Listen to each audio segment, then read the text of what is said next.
everyone. It's me, Jilla Webb, your host of Walking with Porpoise. Here with my guests to help you develop your foundation of purpose and fine-tune the 4 pillars of success: practice, performance, presence, and peace. Let's get started. Okay, everybody. Well, you're in for a treat today. My guest, my very special guest, my longtime and very dear friend, Harry Sharpe. He is he is a wearer of many, many hats. He's a composer and arranger. He's done music directing on many different artist gigs. He plays keyboards, piano. He does guitars and vocals. He first got his degree in music theory from James Madison University, and then he moved to Nashville, where he got a gig with Eddie Raven, and he got another gig after that with Tanya Tucker, and then he moved on to a gig with Donna Summer. From there, Harry got a job playing with Wynonna Judd and spent 6 of the 11 years he worked for her as her music director. After that, he went back and worked as Donna Summer's music director late in her career. He's done just a little bit of everything: keys, organ, guitar, auxiliary keys. He was also one of the first people interviewed, not maybe the first people, I'll ask him about this, interviewed by Apple Computer because he was the first person to use a soft synth, the Unity DS1, all you keyboard players know what that is, on a laptop as a live rig. So he's been doing a lot of the, DAW and this computer techie stuff that I'm just learning about. He's been doing that for years. He's performed with just a whole host of people: Patti Labelle, the Judds reunion tour, Michael McDonald, Heart, which, if you know anything about me, it's like, oh, you played with Heart. That's awesome. And if you're out there, call me, because I'd love to have you on the podcast. Anyway, Michael Bolton, Jody Messina, Faith Hill, Minnie Driver, Dave Matthews, Steve Hawley, Olivia Newton John, and Carmen, and the list just goes on and on. He's performed on so many shows: Crossroads, The Ellen DeGeneres Show, The Tonight Show with Jay Leno, The Late Show with David Letterman, Rosie O'Donnell Show, Good Morning America, The Today Show, The Ryman Theater, The Grand Ole Opry, CMA, Fanfare, the Houston Symphony, the Honolulu Symphony, the Virginia Symphony, the Hollywood Bowl. I mean, right? Is there anywhere he hasn't played? And the answer is probably no. When he is not on the road, and as we know, we just all went through COVID, where musicians were really forced to become creative, Harry really sort of explored more of the engineer side of his career. He does a lot of chart writing. He's been in the studio. He worked as a chief engineer at Walter Haynes' studio, and while he was there, he recorded with artists like Little Jimmy Dickens, Pig Robbins, amazing, Larry Paxton, Eddie Bayers. He's worked with CMA award-winning Gloriana, and we've only just begun the Carpenters Remembered tribute show, which is awesome. You should go see it when live music really comes back. It's a wonderful, wonderful show. He does a lot of things in the studio. He's writing original material, library, TV licensing, that kind of thing. So this is a really wide-ranging interview, and I think you're going to learn a lot and get a lot from it. We talk about a little bit of everything. So without any further ado and without any further talking from me, why don't we get right to the interview? Everybody, meet Harry Sharpe. All right, everybody. Well, I am here with my great friend, Mr. Harry Sharpe. Harry, thanks for doing this for me tonight and being on this podcast on this very snowy and cold Nashville evening. My pleasure. And yes, it's kind of a frigid Nashville night. Well, at least you can, sit in your house and watch it snow. I guess, stay safe and be careful up there. Yeah, it's kind of a mess. People insist on being out, but it's pretty to look at. Yeah, I think about the old days when we were gigging more often. Well, when the world was open and people had gigs, but we would have to drive around in this stuff. I mean, you remember doing tons of gigs when you were loading in and out in blizzards, and that never used to stop us before. Oh, absolutely. The show must go on. Yeah, I mean, under normal conditions, you would have to go downtown and do that, or you'd be on the bus or or whatever. This particular situation is a little more ice. Yeah. And it's probably the one thing that might have shut Broadway down for a minute. Right, because other than COVID and ice, not much used to shut it down. No, and unfortunately, like you mentioned, things are so closed enough that it didn't need another reason to stay inside, Right. Right. Well, inside doing an interview on a phone is probably a good place to be this evening. Yeah, I'm good with that. Well, so as you know, I mean, this podcast is about just giving some insights and giving some advice to younger artists and to people who are coming up in the industry. And this is such a strange time with COVID, and the world has changed so much from when we were, coming up as artists. But I think a lot of the work ethic and the principles and a lot of the things are still the same. Do you think? Think there are some similarities in our time and the time now? Yeah, sure. There's always going to be some of the same things, but like you said, things have changed just so much. Of course, the live aspect, that's just totally different. People are just kind of, stuck at home for the most part. They can't do that. So everything has shifted to what used to be, online presence that promoted your band and promoted a show to being that is the show. People are doing online concerts and, videos, just putting out new music, putting out covers of stuff. So the event has shifted from bars and clubs and venues and all of that to a totally online presence. What used to be just a marketing avenue is now the whole thing. Right. And I think, too, that's sort of forced people to become more knowledgeable in the technical aspect, right? I mean, you not only now have to be good at your craft, but you have to be a lighting designer, and you have to know about video and video editing and sound recording to be able to put the show on live from your living room. Yeah, exactly. I think a lot of people got a crash course in all of that. And hopefully, I know I've learned a few of those things that are new, but yeah, hopefully they've taken advantage of the time that we've been forced to have, right, and have made that decision to learn a new skill, a backup skill, or figure out how to transition into this new world. Well, and talk to us a little bit about that, because I know that you are the tech guy. You have been into technology forever. You've, been working with this stuff. You were the first one to use it live on stage. How is it over time? Like, how has it changed, and how do you keep up with all of it?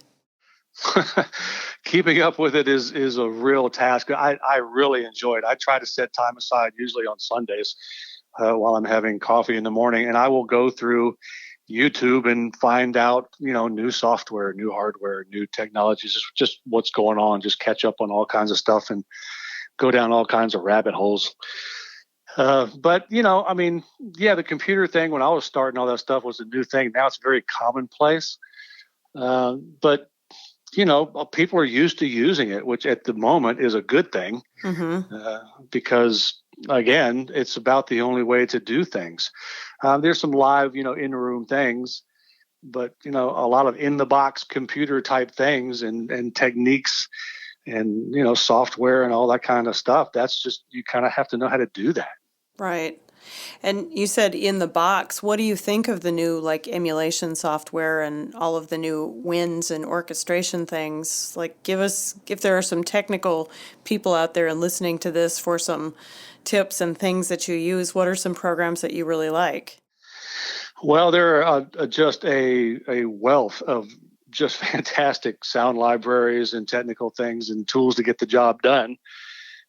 There's all the major DAWs, like the digital audio workstations like Cubase and Pro Tools and Ableton Live. A lot of people, new folks coming up like Ableton Live. It's a great program. Software wise, wow, I do like the orchestral stuff, and I do a lot of streaming things and things like that.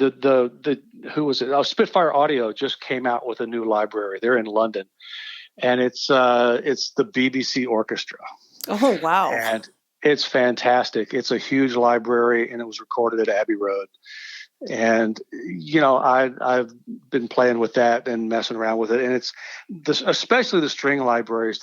Those have always been, the holy grail. Who can get the best, string library, the most realistic library, and all that kind of thing. And honestly, there's a lot of them out there that are just so good.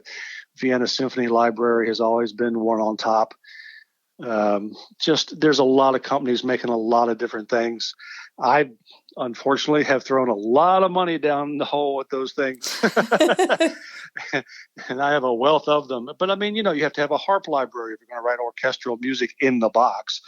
Then, you need a harp library, you need a string library, you need a brass library, you need a percussion library.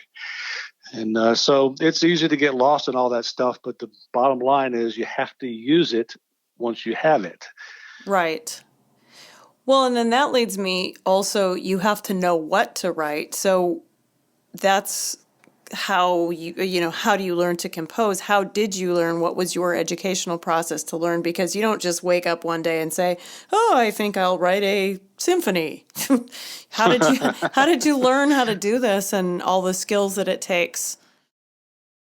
Well, I went to school at James Madison University, and I had a music and theory degree program, and I learned a lot of that kind of stuff there. And as you know, Udemy and YouTube, and you can take classes from Berkeley online these days, and as most universities, yours might even offer one, or will be. And we do. Auburn University. Plug. Shameless plug. Shameless plug. So, yeah, I mean, you can learn and pick up skills. I know people that have no music ability really whatsoever and decided to figure it out and learned how to do it. Of course, it all comes down to being able to put down what's in your head, be it audio-wise or writing-wise. You can pick that stuff up. I actually was schooled and trained to do some of that, so I guess I had a bit of a head start. But the good news is you can learn how to do it. And the tools are there, the audio workstations, the notation programs like Finale, Sibelius, and Dorico, and all of those things. So there's ways to get it done. I don't think anybody wakes up and goes, "Hey, I'm a composer," or "Hey, I want to be a composer." And it kind of evolves, I guess. I'm sure there are some people that are truly born that way. But yeah, you can learn it too. And what do you think of I know you do a lot of chart writing and you wrote some symphonic things for a Carpenter's show. How do you get hooked up with people to do this for? I mean, there's always the option of, hey, I want to write my original things, but how do you get hooked up with people who are already having a project and need something written like that? What would you suggest for younger artists? Well, that actually is the difficult part. The writing part of things is kind of, I won't say in the minority, but I mean, in our world, gig world and stuff like that, it kind of is. It's a no-brainer if you're, on Broadway or working with a symphony or stuff like that, you're going to be writing parts. But writing lead sheets, a lot of musicians know how to do it themselves, again, with the tools readily available. So it's hard to find work in that regard. If you're wanting to do copy work, then you need to get hooked up with a publisher or, people that do a lot of charts like on Broadway or different things like that. There's a big move now. There are people that work as engravers that are by hand transferring into these digital programs old works that are, falling apart. It's the, equivalent, I guess, of transferring audio from old reel-to-reel tapes, right? Before they get destroyed. But there's manuscripts that are falling apart and ancient old stuff. And there is a big need right now for engravers that do that kind of stuff. But again, you got to find out who that is. There's companies that do it. A lot of companies, it's all in-house. So it is that's a tough thing to break into. And what kind of house would have that kind of engraving work? Who would those publishers? Who would those companies be?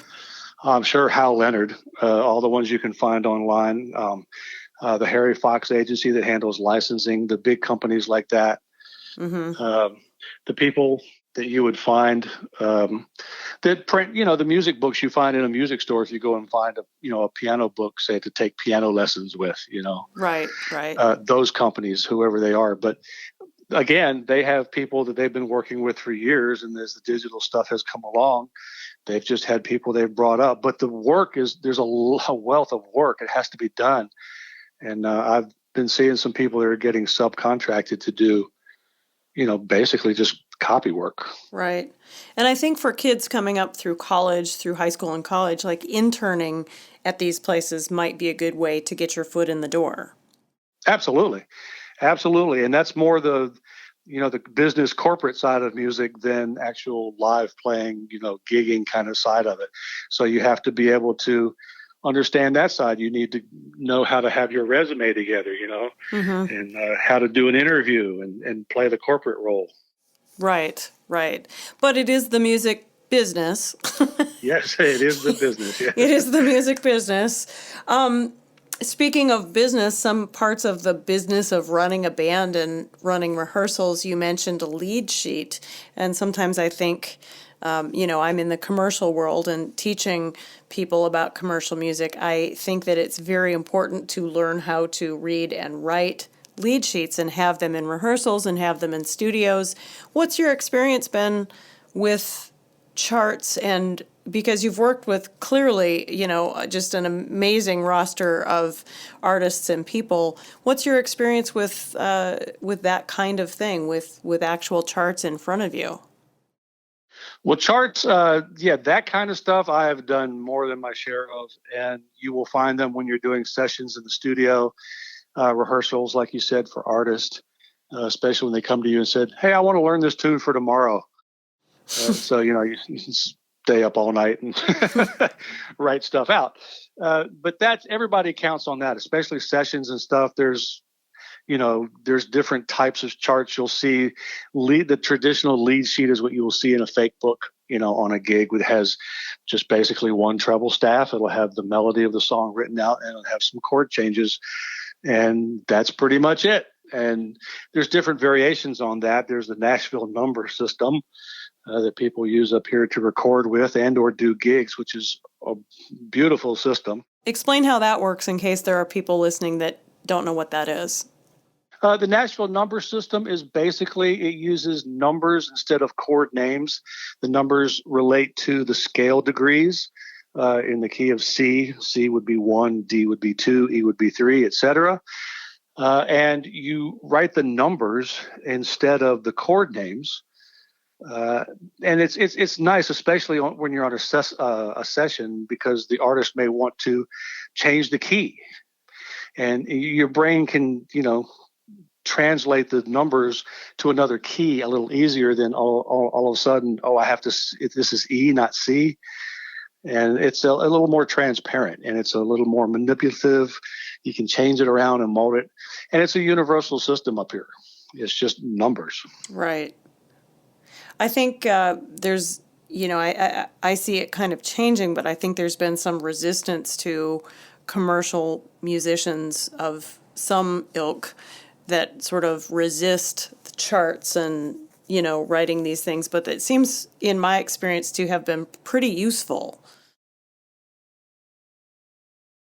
A lot of people still read any Broadway show, in the pit. You may have played it 5,000 times, but you're going to have that paper in front of you. Right. Charts they're not going away. If you're doing a pickup gig, a jazz gig with a bunch of people you've never met, and they pull out the fake book, well, then you're going to be reading paper. Right. So, it's a skill you have to have if you're going to do a pickup gig or casual. And all that kind of. The fake book is a big thing. It's a good thing to be acquainted with. It is a very good thing. Yes, it is. It is a very, very good thing. Well, and I think gigs. We were talking earlier about how it's going to be longer and longer before large gigs come back. But in my experience, things have ebbed and flowed in the past, and live gigs will come back. But I think the smaller gigs like this are going to become more prevalent in the next year to 2 years before the large concerts come back because of COVID, clearly. So I think things like this would be handy to really know if you were a younger musician and player out there. It might get you some work. And you're right. Unfortunately, I just saw a thing here. There's a concert venue that's been up here for years called the Exit Inn, and it just went under and just went up for sale. So sad. Which is sad. It really is. I mean, there's a lot of venues up here going that way that are just iconic places up here. And that is the big problem. I think we had talked about this before, that a lot of the smaller venues, there's not any place to play. Even Right. if, okay, it's all safe to go back. The places are done. Some of them are closed. People couldn't hang on financially. And now you've got all these musicians who've been struggling already. And you're going to have a million people trying to get one little small gig in some place, Right. So, yeah, that's going to be a problem. The larger ones, that's going to be a health issue. Those are, I heard another number today, 2024. I hope they're way wrong. But, it's just heartbreaking. yeah, the small gigs, it really is. It's sad. There's a lot of people. It's a huge industry, and a lot of people that put those shows on are just flat out of work. So the small things, you're right. Those are going to come back. There'll still be an occasional wedding. There'll still be an occasional, country club gig, those kind of small things. And you're just going to have to find them and that kind of thing. And again, even with we call them corporate band, wedding band. If you're doing a wedding band with covers, it's another great reason for charts. If you sit in with somebody or have to sub or whatever, which is another reason you don't rely on your memory and this and that when you're in a situation where you have to be correct. Nobody's going to really bother you for reading, but if you write your stuff out, then you're going to be okay on the gig. And corporates and wedding bands like that, that's a really great way for musicians to continue to work on their chops and hone their skills and make money, being in the music and doing something that they love, while perhaps on the other side having, some recording and things that are going on.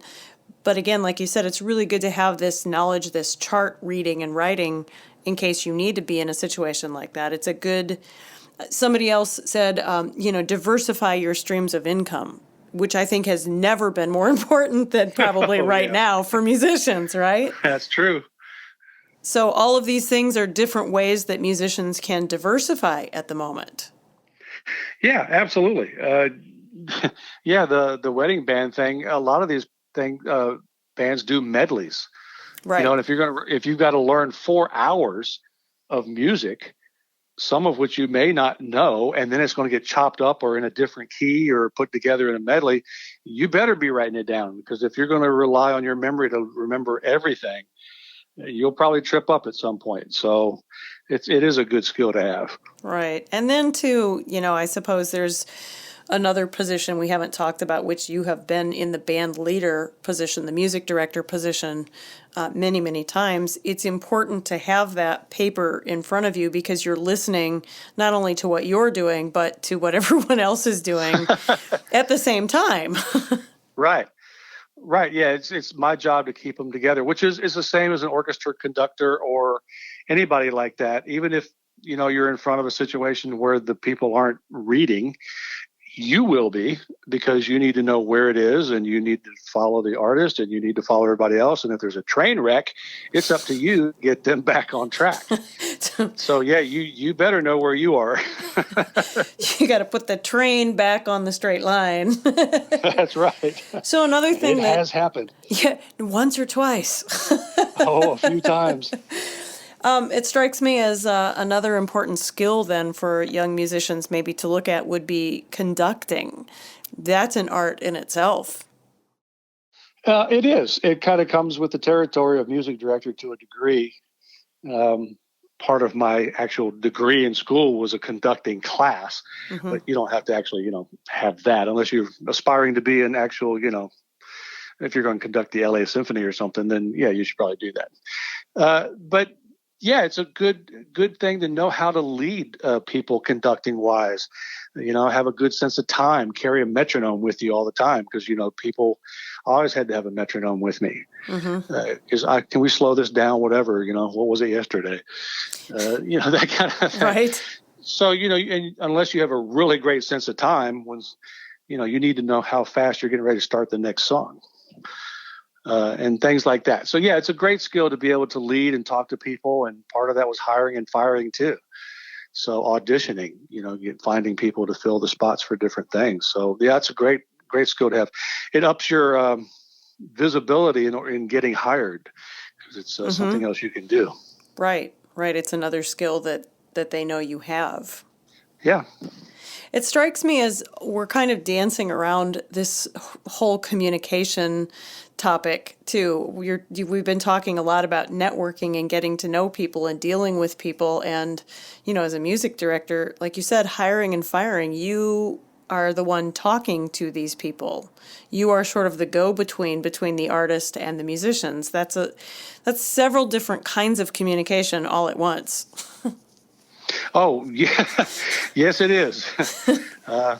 Everything is, you're rewarded when everything goes great, and you're the first one blamed when everything goes wrong. So you are a huge buffer between the two. Right. And networking and knowing the right people, I imagine, in a music director position, because I suppose the artist would say, hey, do you have any recommendations? You would be able to need a good network of people that you knew you could rely on and trust. And that's part of it. You learn to find those people when you do auditions. You may see that person's name again down the line, and you already have an idea or know what they are capable of or not capable of, and somebody asks you, hey, I need something, chances are you are or not going to recommend them. Right. So, yeah, you have an intimate knowledge of, all of that. And, yeah, it's a lot of different things that go along with all of that. Well, one of them seems to be, and Robert W. Smith always teaches in his classes, and I think this is exactly right. He says you have to be bankable. Right? You have to, people have to know that they can count on you. If you say you're going to deliver something, you have to. How important is that? Talk about, responsibility and reliability in the groups and what you look for as a music director, as someone who's hiring. How important is being bankable to you? It's incredibly important because you're going to have airport calls, bus calls, is sort of just that aspect alone. You have to, somebody's going, my alarm didn't go off. They're going to miss the plane. You can't have those kind of people. Bus calls, people get left that way very easily. Nobody's going to wait for you. So, that part of it, yeah, you have to show up. You have to show up knowing your stuff. Hey, I hired you to do this. Here's the first rehearsal. We're going to be doing this. If you can't do it, well, then that's a bad thing too. So, yes, you have to depend on them to, be nice to the other people in its simplest terms. If you get along with everybody, that's a huge part of it as well. You can't have somebody that rubs everybody the wrong way. You need somebody who's going to do the work. Hey, I need you to learn these songs for this, or you're responsible for this, to do that, and have it done when it's supposed to be done. And again, show up on time for, you deal with TV things, buses, planes, trains. Planes, trains, and automobiles. That's right. You have to get there. So, yeah. Yes, you absolutely have to be dependable in many ways. Well, and you said it too here. You have to be, I don't want to say likable, but you have to get along, because 23 hours of the day sometimes are spent on a metal tube riding down the road, right? You're in the bus, and you have to be able to get along with your bandmates. You can't be surly or salty all the time and not have anyone like you. Right. It goes a long way, and we kind of joke about that to a degree, but honestly, people have been let go for that reason. Artists have fired people for that reason. I can attest to that. But yeah, you end up in these situations, some you can't control. Right. We were leaving someplace, I think with Winona, I think it was. We got stuck on the tarmac. Yeah. This was before the rules where it's been, whatever, and you can get off the plane. This was before all of that. Right. We were on the tarmac. We got stuck. We didn't even leave someplace until almost midnight going to New York. Oh, geez. And we got in. Our luggage got lost. And we were there to do Good Morning America. Oh, God. And the call, if anybody's ever done it, the call for Good Morning America is 4 a.m. Right. And we were just getting in, and we had no luggage. There's video of it somewhere.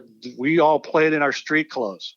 What we had on that we were sitting on the plane for 10 hours is what we showed up and did TV with. Oh, that couldn't have been very fun. Oh no, there's visual proof of all that. We're in jeans and a shirt, and nobody was dressed for TV. We were wearing what we had on the plane, and we had been on that plane all night. Right. You know, Right. so you run across that. Everybody can get a little tested on an airplane after a while. So yeah, you have to Yes. get along with those people, and then it's 4 a.m. and you got to go play music and put a smile on for the cameras, and it was miserable. Well, that's another, I mean, so how do, especially in this time, I think, you know, you and I have both grown up where we've had those challenging situations in bands. How does one learn how to do that if you're not out on the road? Learn how to do what exactly? Like to make that happen, to say, we've been on an airplane for the past 28 hours and now, we're headed to a studio. None of us have had any real sleep and we have to go on and we have to show up. Like you said, showing up before. Now you have to show up and actually, because the people watching Good Morning America don't know that you've had this situation, nor do they really care. They just want to be entertained. But that, I mean, that's a skill too. How does one develop that? I can just turn this on, even if I'm dead tired and, Yeah, that's just something you got to dig down for in the moment to a degree. But it's the same thing session musicians deal with. If they're hungover, for example, and show up at 10 o'clock and they have to be creative to make, Clint Black's next record or whoever, you got to dig down. You got to, right. you got to commit. You got to know. That's part of knowing your craft, though, because when you sit down to do what you do, it kind of comes out. Right. Yeah, we were tired, but when the song started and those sticks started clicking, we knew what we had to do. And we'd done it 100 times before. Right. Play the song, do the thing, and, you just kind of dig down. And it's inherent after a while. If you've been doing it long enough, it'll come out when it needs to. Well, and I try to explain to all my students that when they rehearse, they need to, I mean, after learning the song, I think they need to actually rehearse as if they were singing or playing this thing full out. Like they can't just mark it or fake it Right. in their own practice. Like they really have to practice as if they were on that stage or in that recording studio. Right. And that's why they tell you to, practice in mirrors. If you're a front person like yourself, you're going to pay attention to, how you look, how you present yourself, how the audience is going to see you, things like that. That's why, dancers dance in front of mirrors, Mm-hmm. so they can see what they're doing. So, yeah, exactly. And it has to become a part of you. You have to do it. One of the best things I've ever heard is don't practice until you get it right.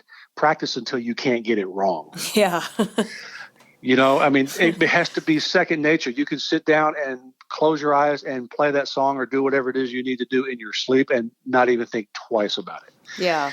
I mean, that's the level you have to get to. Right. And that just comes from repetition and, like you said, digging down and making sure that you're focused. But in today's society too, with all the distractions, what would you recommend for people? Because phones are going off and this is happening and that's happening. Like, how does one do that today in today's world? You have to walk dogs in the snow. Yeah, no, you got to set time aside. It's like anything else. It's part of your schedule. If you're a schedule person that writes things down and, from 10 to 11, if you're that person, then set some time aside. Muscle memory is a thing. Your brain works a certain way. Your body works a certain way. Mm-hmm. And there's only so much you can take. If you're practicing for 3 hours and all of a sudden you just keep screwing up, your brain's done. You got to take a break. You got to practice for a while, a reasonable amount, and walk away from it. You got to give it time to sink in. Right. Muscle memory in your brain. You can't just, have a 5-hour thing. It's not going to work. Cramming does not work. No, not in this case. No, your brain's going to say, no, So, yeah, but set aside, just, a couple hours, even if it's an hour, and really, practice. Well, it feels like not only for the practice, but like you said on Sunday mornings, that's your sort of technology time. It sounds like you've developed this skill and this way of living where you've set aside time for each thing that you do. I try to. Uh, yeah, that has definitely become a thing, and it's just my way of keeping up with, trying to keep up with, technology and stuff, which is changing so fast. Right. Just to see what's out there. New music. I love listening to new stuff. Just seeing, I click all the notify me for new releases, this and that on Spotify and all that kind of stuff. And Right. I try to check out. I absolutely check out things that are way outside of my wheelhouse. And why do you do that? That's an important question. I think that why is that important? Oh, because there are so many different kinds of music in the world, and everybody has a different, production method, a different writing method. There's a million reasons why everything is so different, but I don't just want to say, oh, I like country music. Oh, I like rock music. That's really narrow-minded because you can pick up and learn from so many other genres. I will confess, I listen to songs from people I can't stand. I'm not going to name names. Okay, but, I won't ask on air. Right. But I mean, I listen to it because I also, I record things and I write things and I engineer and I mix. So I'm not just listening to words and music. I'm listening to that, but I'm listening to production. Why did they choose this bass sound? Why does this sound go away in the chorus? The production elements, sound elements. There's a million things you can gather from all kinds of stuff. I've been watching some Japanese band with an orchestra. I can't even tell you the name of them now. I probably can't even pronounce it. But they're awesome.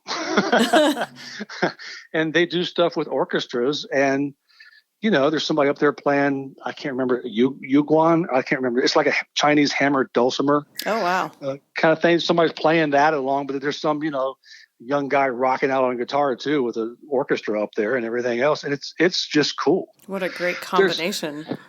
Well, it is. That's the thing. You never know what you're going to find. And it's really closed-minded to not listen to other things. If you just listen to one thing, and I think it's a little closed-minded.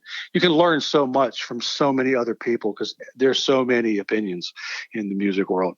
Right.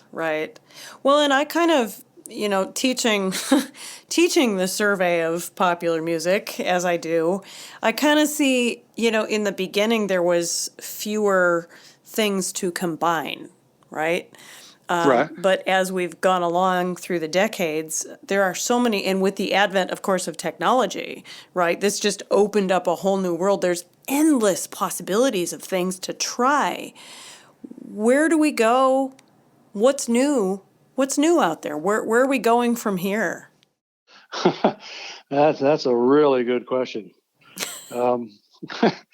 Well, you and I have actually talked about this before, too. At the moment, it seems like a lot of the music is just short attention span based. It's repetitive. It's short, things. It's not songs like we used to think of songs to a large degree. Right. It's all computer based. It's a 4-bar loop. Right. And it repeats and it's this and that, whatever. And I'm pretty sure you can only do this so many times.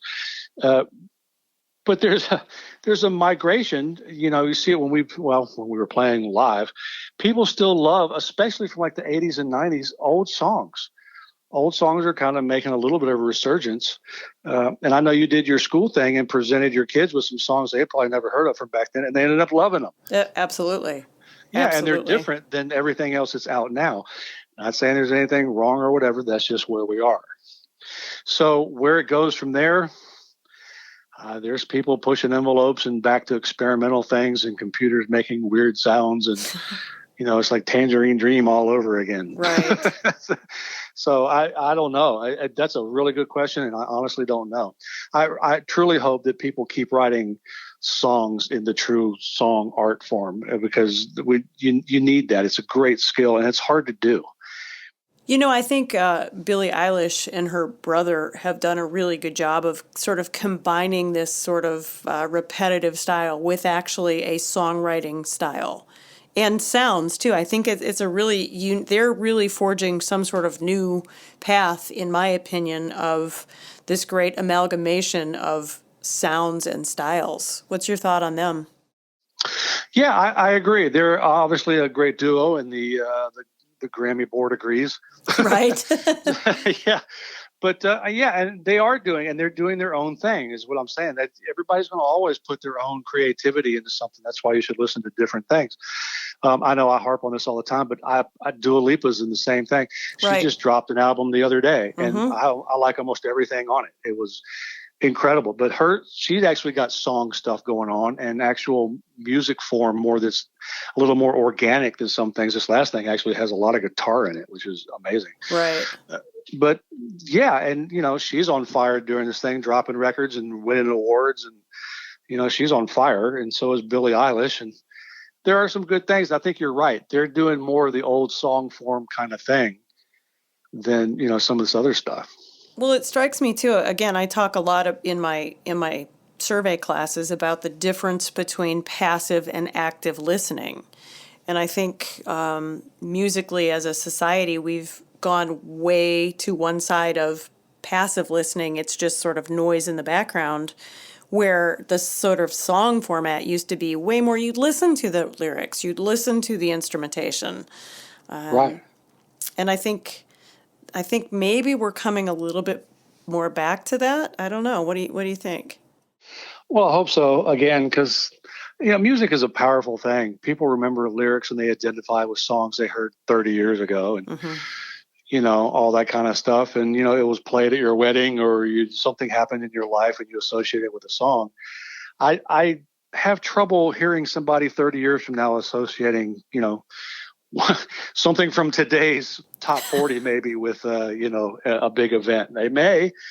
But I kind of have trouble with that. Lyrics are words are powerful. So is music, and you put them together in the right combination. And that's why standards are standards. That's why Right. old songs are still around. People know all the old songs. Right. And I think there's especially today with, where we are at in society, there's so much to say, and artists that get elevated on a platform have a significant opportunity to shed some light on things that are happening. And I just think I feel like that's a very important thing for some artists, not everyone, but I think there's a place for it. Oh, there definitely is. And, there's people that are going to teach and try to pass along, more than ideas instead of just being art. I think Lady Gaga has done a great job. I do too. It bridges some of that gap. Lady Gaga did the duets album with Tony Bennett. Now, those are songs, Right. in the true art form of songs, and she did them incredible justice. And I think, even said she was the greatest singer he'd ever worked with. Yeah. Something like that. So she's incredibly talented, but she tries to further the education of that kind of stuff. So Right. she paid her dues. She came out, way back when, doing the pop crazy, whatever everybody else was doing. And, sometimes you have to play the game until you can get to the point where you can kind of dictate what you want to do. Right. But yeah, she's in that category for sure. She's one of the people trying to educate people and furthering a more songy song. Well, who I thought was really on a great track, and so tragic story again, as are so many musicians, but Amy Winehouse was also, I think, on that track of bringing back songs, but also that were catchy and repetitive and dancing, and had some of the newer things. But she kind of nodded to the older stuff, and also did duets with Tony Bennett as well. Yeah, she was an old soul. She definitely was doing the old jazz blues kind of stuff, and she killed it. Yeah, that's what she wanted to do, and man, kudos to her. She did a great job on all that. Right. And then, on the funk side, like Uptown Funk and all those things that are really nodding back to the 70s, and like Sly and the Family Stone and P-Funk and, Parliament and all that stuff that sounds, that's sort of a nod too. And that had great success just recently. It did. And I find that so funny because like we were talking about, because that's the stuff we listened to. I mean, that was what was out, and it was really cool. And now, slowly but surely, like we were saying, you get to this 4-bar stuff and everything we are today, and somebody all of a sudden drops a really killer record that sounds like the 80s, and everybody lost their mind. Like, what? That's the stuff from back when. We've already been there. Right. But it had been heard in a while, and it was done well, and it was incredible. And so, everybody sat up and took notice. Well, so how does a person, I think, you've said it too, is it listening just as a new musician, like spending lots of time, like listening to everything you can possibly listen to, will help. Oh, absolutely it will. It will. And I tend to listen really critically. It's hard for me to hear a song and just, I guess hear it at face value, I guess. I mean, I hear everything. I'm listening to bass lines. I'm listening to melodies. I'm listening to sound. So it's hard. I listen in a really different way, I would imagine, than most people. But yeah, you need to listen to other things and learn stuff from other people. That's what's obviously somebody did for Bruno. Mm-hmm. That got absorbed in there somewhere. Somebody knew how to do that stuff. Why is it important to listen to things like Revolution Number 9 or 433 from John Cage or Yoko Ono, who is but I mean, she's a performance artist, and it's really expressive, but it's not everybody's cup of tea. But I think there is some importance to listening to that. Why do that? Well, because your professor says you have to. Because it's extra credit. That's right, especially the Yoko part. No, it's, again, it's expression is a very personal thing. And if it's music or art or whatever, it's nice to be aware of that. If that's what you're going to do, if you're going to be a singer, if you're going to be a painter, if you're going to do it, then you need to look at everything else that has come before you. Because a lot of things have been tried. You want to be original, but, a lot of the stuff, honestly, is kind of, I don't want to say it's been done. There's plenty left, but there's a lot you can draw from. Right. And if you're going to listen to 433, then that's definitely a performance piece. That's Yoko. I honestly, I don't know what to make of Yoko. I just don't. But that's her thing, and that's fine.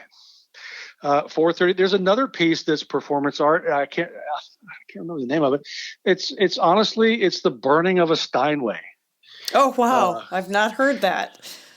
Well, the thing is, it's one big crescendo and then a decrescendo. That's the form of the piece, because the fire starts out small, it gets raging, and the soundboard cracks and pops, it reaches a climax, and then as the fire dies down, it decays. That's the whole point. It is one large crescendo, one large decrescendo. Right. And it was nothing more than torching a Steinway. So, Well, I think a lot of these things, this is just one of my takes on these kinds of pieces of performance art, but is that sounds in nature are musical, or sounds that the body can make besides just a note. Like, we get so in the box. And that's what I think of with Yoko, is I try always to listen to, that takes real guts and courage to get out and to use the voice in a different way like that, and to say that, I mean, if people didn't use other sounds, punk rock never would have been a thing, right? Right. I mean, they bang on garbage can lids and walls and just destroy guitars in the middle of a song, and that's become musical. So I think it breaks down barriers, and I think that's really important when you're talking about anything, is that looking at your own barriers and looking at your own boundaries and saying, why do I have these? Yeah, we are always where we are because somebody pushed the envelope. Right. It's always at the Beatles, mm-hmm. First time. I mean, lots of people hated him. Lots of people hated Elvis for the same reason. Oh God, yeah. Yeah, it just didn't like him. So yeah, you got to push the envelope. There's always going to be those people, and that's good. We need that because everybody's pushing up against the wall, and it's all the same thing. Somebody's ultimately got to break through before we can go forward. Right. So and there's going to be those people, and we have to have those people. And I think that's probably a little bit of where we are now. We've become, do I want to use the word complacent? with the passive listening. I mean, there's a place for it. I don't think I'm not saying it's bad, but I think we've relied on it maybe a little too much. Well, maybe it's like, you throw the radio on while you're cleaning the house. Right. But I mean, music is kind of playing that role. Unfortunately, now we can't have the live experience, which is a huge part of music. You can't interact with the performers. So now it's radio and your phone and TV, it's just kind of on. Right. So I don't know if complacent's not the right word. And you were talking about people breaking guitars and banging on this and that, whatever. Now it's sampling. That's kind of where it's gone to. The digital version of that now is sampling. People are sampling organic things and turning them into sounds, making drum kits out of kitchen utensils. Car blinkers. Yeah. Right. Turn signals are now in music. That's right. I read that. That's in The Middle. Was it Maren Morris? Yeah. Yeah, the middle, everybody, baby, and it has a little click sound. Yeah. Everybody thought that was, I don't know, what a metronome, I think everybody thought it was. I read an article. The guy said he went and sampled the turn signal in his car in the garage. That's awesome. A turn signal. And so I guess that's helping. Thank you. That's making my point, is that those are the kinds of things that I think when people push us to think outside the box like that, we think, well, why can't that be musical? I mean, I love to ask that question in my classes, like, is that music? And they're like, well, I don't know how to answer that. Right. And that's boy, music really becomes a really small term in the scope of things, doesn't it?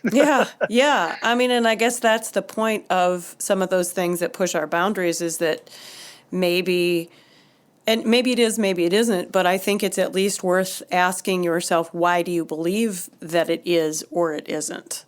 Where did those beliefs come from? And could you broaden your understanding of what music is and what its importance, what role does music play? Like we were talking earlier about, not having any music in people's lives at all, and how much, if you really thought about that, music's everywhere. Oh, yeah. Absolutely. Yeah, it is. And of course, like you open the door to is all sound music. Right. I read this thing. You might want to fact check me on this, but I want to say it was F. Like I love all the NASA Space Hubble telescope stuff, all that kind of stuff. They're talking about the resonant frequency from the Big Bang or something like that is resonating at a very, very low F. Or something like that. It's still going. The wave is still going or something. You might want to check me on that. But I for some reason, I want to say it was resonating at F. There's a F, huge sine wave F floating around the universe. Wow. Or something. Or maybe it's B flat. So but I mean, that kind of stuff. And you got to wonder, okay, is it any coincidence that, we have these B flat things and F things and there it is floating around the universe, Right. I thought that just amazed me. But so what is music? There's stuff floating around everywhere. Right. And Jacob Collier, he's from another planet, but listen, if you ever have a chance or anybody has a chance to listen to his master classes, he builds on older theories of negative space and things like that, and just his concept of stuff. His master classes are great information and they're really deep. And he's talking about a measure in 4/4 and where the beats are, and he's like, well, but what about all the space in between these beats and this and that and blah blah blah. He goes, I have a whole universe of time to do stuff between 1 and 2. Well, right, and why do I have to stick with that? Yeah, and sometimes it is the silence that makes the sound that much more, impressive. And that's, a lot of people have said that. Miles Davis, even unfortunately lately, Chick Corea, the late Chick Corea. Yeah, that's If you sad. don't have anything to contribute, don't play. It's a real simple concept. So how, okay, so let's talk about that musically, because it's really hard to rein yourself in, right? I mean, all of us, I think, as players or singers, we feel like if we're not doing anything, we're not doing what we're supposed to do. How do you combat that? How do you know, because you accompany and you play with a lot of singers, how do you know how much to play and when to hang back? Well, if you're spitting tunes back out, somebody's already made that decision for you, because you play what's already been done to a degree. But now if you're just playing with people who are doing new things, a good friend of mine and yours, Mr. Steve Cox, I actually said a long time ago, and I actually heard Tom Bukovac, probably one of the major session guitarists up here, even quote Steve on this too. The most important thing, if there is one, is to frame the vocal. If there's a singer, then your job is to frame the vocal. You stay out of their way, you support it, and you help build it up. And so if there's a singer, that's how you do that. If you were playing with Miles Davis, you stayed out of his way too. If there's a lead, solo instrument, your function is support. Right. It's not about you at that point. Right. So you have to, that's one of those things that becomes a little bit innate. There are actually classes. I don't know if you have them. I had to take accompanying classes as a pianist and stuff. I had to take accompanying classes. And so all the time I was going around to different people's recitals, and I was accompanying singers and brass players and wind players, and and you had to learn how to follow and breathe with them. You had to immerse yourself in what they were doing and be a part of it. Right. And it is an art. It takes a while to get used to. Sometimes there are some people who are great accompanists, and some maybe it's a little rough for them. But that's kind of when you learn how to do that. If you're playing, it's not about you. There's a big joke in cover band world about pianos in their left hand. Like, you'll come find your keyboard taped off on the left hand. It's like, hey, this is the bass player's area. Quit playing down here. Yeah. Stay out of the way of the bass player. Right. So, when you're playing with other people, they have their jobs and their instruments have their registers of what they're doing, and everybody has a function. And so, yeah, you kind of, it comes along with time and experience. You learn how to accompany and when to play, when not to play, instead of somebody's way. And again, I think this is another thing that you can pick up from more active listening, right? It's being in a band is a conversation between the people on stage, and knowing how to listen to those things, you can learn, I think, from other music. Absolutely. That's exactly what we've been saying. That's why you listen to things. How do they approach that? When did they play? When did they not play? How did they frame the vocal? Right. What was the job for that? So, yeah, that's where you're going to pick up all that stuff, because other people are doing it. Right, right. And in that way, then you start building all of your skills. I know, and but it sounds like probably to our listeners that this takes a while, right? This is not just something that you say, you wake up tomorrow morning and say, oh, hey, got it. Right. Now, and granted, it'll take some people longer than others. Some people, there's obviously people that just have natural great talent and their ability to do things like that. But yeah, in general, it takes some time to practice. That's why you go play. That's why you do small gigs. That's how you get your experience and do whatever and get caught up to the bigs. Right. You got to hone your craft. You got to practice. It's like anything else. Practicing a live performance is the same as practicing at home. Right. You got to do that part of it too. And of course, I guess we used to call it paying their dues. You can't, what's that meme? You can't play in front of 20,000 people until you've played in front of 4. Right. For the whole night, at some bar. Oh, the joys.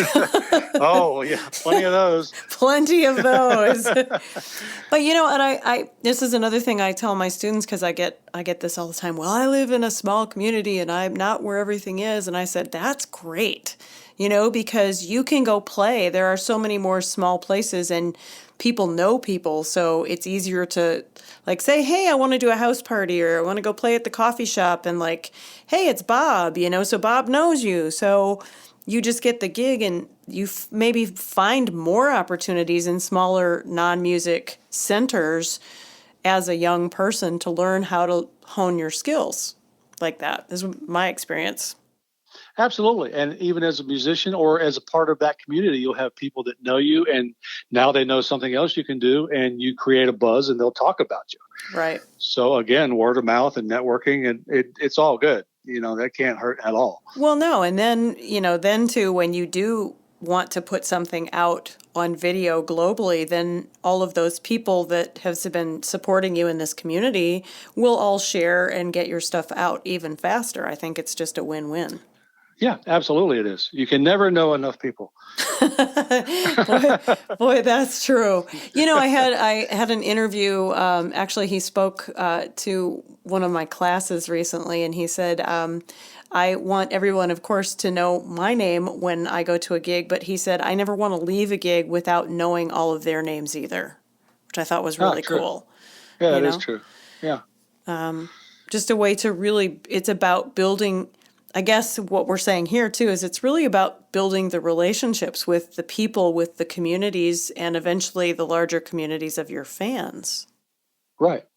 So. Most everybody starts playing locally in their hometown and stuff like that. So they know those people. Mm-hmm. And you're right. They're going to be some of your biggest supporters when you put out material or do a show. And it's going to be a great thing. And you have to know people because a lot of the stuff is word of mouth. I need this. Who can I call? Oh, mm-hmm. Call so-and-so. Yep. So yeah, that's just how that works. That's how the gigs happen many times as well. Yeah. Oh, it absolutely is. There's no big, call sheet anymore, audition sheet like there probably still is for Broadway and things like, official kind of things. But in gig world, you don't find out about artist auditions, right? And stuff like that. They're usually pretty quiet and held quietly, and it's just word of mouth. Hey, you want to come audition for? Right. Somebody called you and said, or somebody told me about you. Do you want to? And that's usually how that works around here. I think relationship building is a huge takeaway from our chat this evening. It always will be. It's mm-hmm. always going to come down to people. You can't do it by yourself. You just can't. Yes. That is so true. That is very true. Yeah, you're going to have to rely on other people at some time for something, for sure. So if you could leave the listeners tonight with 3 really important things, I mean, it's hard to pick, like, here are the 3 top things, but 3 very important things as new, young, up-and-coming artists, what do you think you would tell them? Snow tires. Chains. Okay, you can edit that out. You can edit that out if you want. No, I love it. If you've ever played in the northern states, that is, you got to know about that. Yeah, you got to get to the gig. Right. No, seriously. That's kind of tough. We just said it, networking. You have to network. You got to know people. And part of doing that is going out and seeing people play. And like you said, know their name, make sure they know yours. Mm-hmm. You've got to practice. You've got to be good at what you do or nobody's going to call you anyway. So you got to be able to do what you're trying to do. Right. And lastly, I guess, like we had mentioned earlier, again, listen to as much as you can. Right. That's, maybe not in your wheelhouse. I look at that as going to school. It's the same as taking classes in music. You may not want to go to sight singing and ear screaming, but, that's you have to. And you're going to learn something from taking all these classes for your craft. Right. And that's what listening to what's going on in the world in music today, because one, it's on the radio or YouTube and it's selling. So that's what the music business world is looking for. Right. And just in your own thing, even if you set out to copy a song or sound like somebody, your own influences are going to come out in that. You're not going to Yes. sound exactly like whoever it is you're trying to sound like. Right. Your personality is going to shine through when you start to do your original stuff, even though you set out to maybe sound like somebody. Right. Yeah. So, yeah, listen to all you can. Go meet people. Practice. I like it. Very short. Well, I'm going to ask you, I would love to think that this was an original thought of mine, but it's not. Dan Harris, I listen to a lot of his 10% Happier podcast, so I'm going to steal this from him. Is there anything that I have forgotten to ask, or anything that you think that is very important that we didn't cover tonight in our talk? That's a good question. You're going to have to let me think about that for a second. I thought it was a good question, too. I was like, I'm going to remember to ask people, so thank you, Dan Harris. I can't think anything.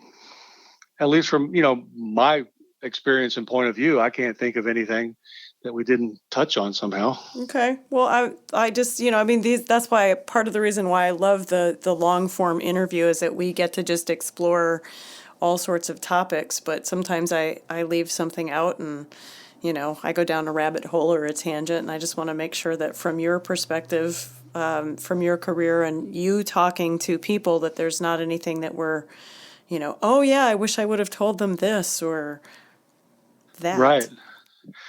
Yeah, without starting a whole another thread that we could pull on, I honestly don't think so. I think we've talked about really the basics of, live playing and where we're going. Nobody knows where we're going, but we've touched on all that kind of stuff.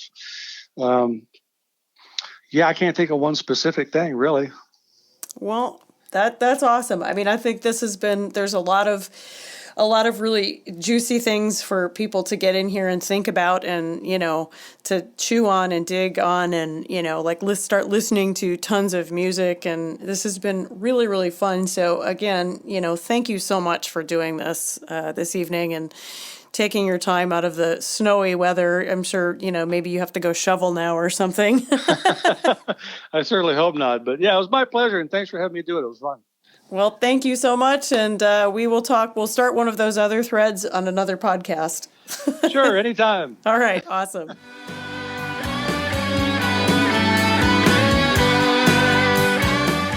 Thanks for joining us today. Building your best life and career is about finding balance in everything you do. So build your life on purpose, and you'll find success, happiness, and peace. And remember, whatever stage you're on today, walk with porpoise.